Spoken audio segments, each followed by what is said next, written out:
Assalamualaikum warahmatullahi wabarakatuh.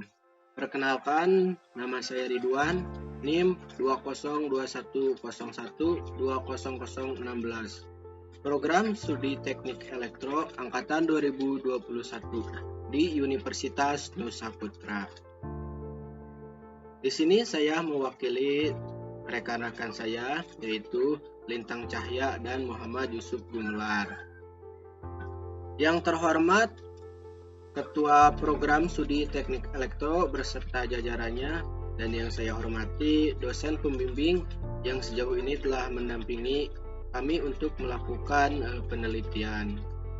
Dan yang saya banggakan, teman-teman semua. Puji syukur marilah panjatkan kehadirat Allah Subhanahu wa Ta'ala. Salawat beserta salam semoga tercurah limpah pada junjungan alam Nabi Muhammad Shallallahu Alaihi Wasallam. Pada kesempatan ini saya akan mempresentasikan hasil penelitian yang dilakukan beberapa bulan belakang. Nah, di sini saya akan mempresentasikan yaitu standar kelayakan konsumsi air PDAM berdasarkan kadar air. Nah, peranan air sangat penting bagi manusia sehingga pengadaannya harus memenuhi standar kualitas air bersih. Pembuangan limbah domestik industri di Indonesia terus bertambah, mengakibatkan kondisi fisik sungai semakin memburuk dan mengalami pencemaran semakin berat. Sudah tidak dipungkiri lagi, dan untuk sampai saat ini dan sejauh ini banyak pabrik-pabrik yang telah berdiri. Dan dengan seiring berjalannya pabrik, tentu limbah-limbah yang dihasilkan oleh mereka akan terbuang ke sungai. Nah, untuk limbah sendiri itu merupakan bahan yang terbuang atau dibuang dari suatu sumber hasil aktivitas manusia maupun proses-proses alam. Dilihat dari wujud limbah dapat digolongkan menjadi 3 golongan, yaitu limbah padat, limbah cair, dan limbah gas.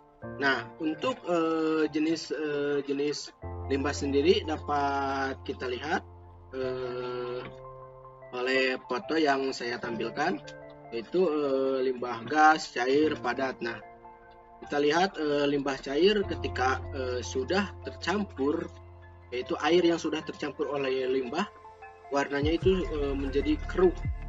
Ya, warnanya menjadi keruh dan sudah kita pastikan itu tidak layak konsumsi dan itu sangat buruk bagi kesehatan kita. Nah, untuk limbah gas tersendiri dapat kita lihat ya di gambar yang saya tampilkan, seperti itu wujudnya, dan padat juga. Limbah padat dapat kita lihat ya wujudnya seperti itu. Nah, seperti topik yang kami ambil, yaitu PDAM adalah salah satu badan usaha milik daerah, di mana PDAM sendiri adalah sebuah badan usaha yang mengolah air yang mungkin tidak layak konsumsi ya menjadi layak konsumsi. Nah, di samping itu mereka menggunakan berbagai alat dan di sana juga dia meneliti mana yang layak diminum dan mana yang tidak. Nah, di sini PDAM merupakan perusahaan daerah sebagai sarana penyedia air bersih yang diawasi dan dimonitor oleh aparat-aparat eksekutif maupun legislatif daerah. Nah, sudah tidak diragukan lagi ya untuk kualitas dari air PDAM sendiri, itu dapat terjamin mutu kesehatannya. Nah, untuk selanjutnya kita langsung ke nama alat-alat. Nah, di sini adalah alat-alat dan hasil analisis dari paper yang telah kami kumpulkan. Yaitu untuk nama alat sendiri yang ternama adalah biofilter. Biofilter adalah ini berjumlah 3 buah dari paper penelitian 1, 4, 5, dan 6 pada tahun 2018 sampai 2020. Yang selanjutnya adalah pH 108, yaitu dari paper penelitian 6 yang berjumlah 1 buah pada tahun 2020. Nah, untuk pH 4502C yaitu dari paper penelitian 10 yang berjumlah 1 buah pada tahun 2020. Nah, untuk Seno 161 yaitu dari paper penelitian 2, 3, 7, 8, dan 9 yang berjumlah 5 buah pada tahun 2019 dan 2018. Nah, lalu ada kadar air standar PDAM pada data ini. Nah, untuk pada data ini saya mengambil dari Peraturan Menteri Kesehatan Republik Indonesia tentang standar baku mutu kesehatan lingkungan dan masyarakat. Nah, untuk keperluan higien sanitasi berikut adalah keterangan yang dapat kita lihat di sini pada tabel 1, parameter fisik dalam standar baku mutu kesehatan lingkungan untuk media air. Nah, untuk keperluan higien sanitasi. Parameter wajib yang pertama adalah kekeruhan. Kekeruhan standar baku mutunya yaitu 25 NTU. Nah, untuk warna yaitu 50 TCU dan untuk zat padat larut 1000 mg. Nah, untuk suhu sendiri di sini standar baku mutunya yaitu suhu udaranya kurang lebih adalah 3 derajat Celcius. Nah, untuk rasanya sendiri di sini tidak berasa dan baunya juga tidak boleh berbau.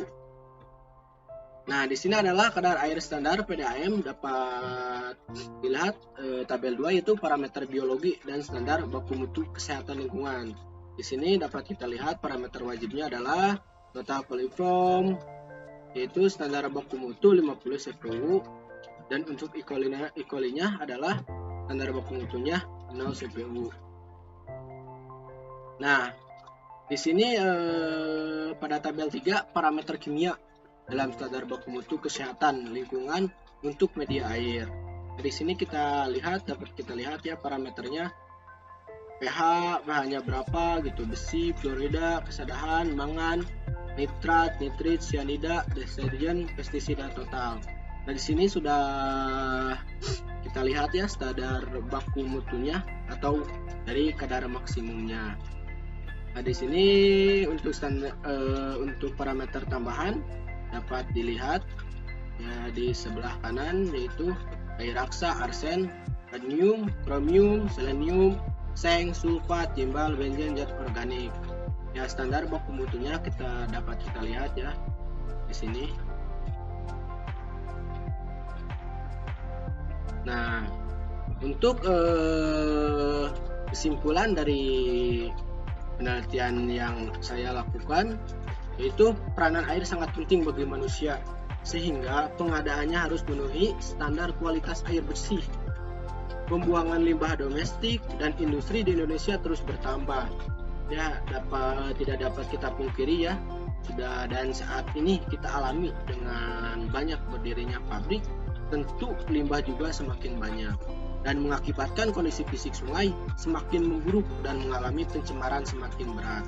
Keberadaan kali juga sangat penting bagi keberlangsungan perekonomian dan kelangsungan hidup bagi masyarakat, industri, dan niaga di sekitar bantaran kali. Ya, mungkin dapat kita renungkan, jika manusia itu tidak ada air ya, tidak ada air, bagaimana mungkin kita tidak akan hidup bertahan dengan lama.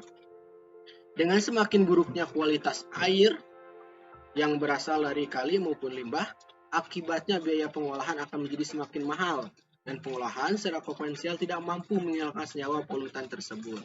Salah satu teknologi alternatif untuk meningkatkan kualitas air baku adalah sudah kita ketahui, yaitu PDAM. Dia dengan menerapkan proses pengolahan awal dengan proses biologi menggunakan teknologi biofilter. Jadi ketika kita menggunakan air PDAM sudah tidak diragukan lagi ya, karena itu sudah melewati beberapa uji yang mereka lakoni. Nah, mungkin hanya sekian pemaparan materi dari hasil penelitian kami.